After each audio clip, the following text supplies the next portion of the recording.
So for small branches, you can use the tip.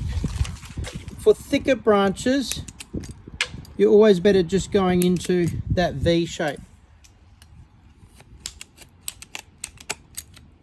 If you're having trouble with your pruners because they're getting stuck or you can't squeeze them, always make sure that it goes into the V shape of the blade, so that when you squeeze, you'll know that the ratchet mechanism can keep going backwards to give you all the leverage that you need to cut. So turn it around so that's right into the V shape. That way when you squeeze,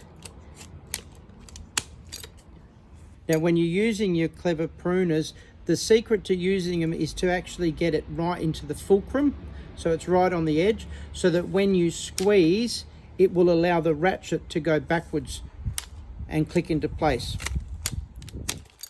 If you're doing it here, it doesn't work as easy. It's too hard.